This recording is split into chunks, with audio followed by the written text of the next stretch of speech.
Last week, someone bought half of the Las Vegas Strip, and almost nobody is talking about it. I want to be clear here, I'm not exaggerating. One single company, headquartered in New York, just spent over $1 billion to add another set of casinos to a real estate portfolio that already includes Caesars Palace, the Venetian, MGM Grand, Mandalay Bay, Luxor, and at least half a dozen other names you've seen on the Strip your entire life. They now own the buildings, they own the land, they own most of the most iconic real estate in Las Vegas. And here's the part I genuinely cannot get over.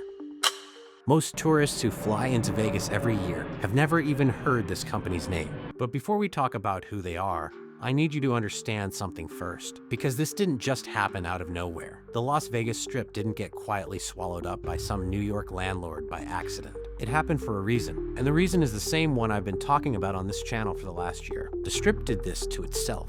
For the better part of a decade, the casino executives who ran this town made one greedy decision after another, each one more stupid than the one before. They jacked up the room rates. They invented the resort fee out of thin air to lie about the true price of a hotel room. They started charging for parking after 50 years of free parking on the Strip. They killed off the all-you-can-eat restaurants that built this city's reputation. They chased the high rollers and rolled out the red carpet for whales, while sneering at the average American family who had been keeping the lights on for decades. They priced out the middle class. They drove away the very people who built this city in the first place, and they did all of it convinced they were geniuses, convinced the tourists would just keep coming no matter what. And every time I pointed that out on this channel, the comments would fill up with people saying I was exaggerating. I was fear-mongering. I was being negative for clicks.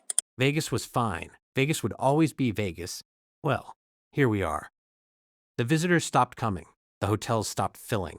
The revenue numbers stopped working. And the same executives who spent a decade getting rich by squeezing every dollar out of their customers are now staring at empty casino floors and shrinking revenue reports with a level of panic you can hear in every earnings call. They thought they could do this forever. They thought they could keep raising prices and killing amenities while treating their guests like ATM machines, and the tourists would just take it. They were wrong, catastrophically wrong. And they made themselves so financially weak in the process that they couldn't even afford to own the buildings their own casinos sit on anymore. So they sold them, piece by piece, to a real estate investment trust that cares about exactly one thing: rent. And making sure that rent goes up every single year forever.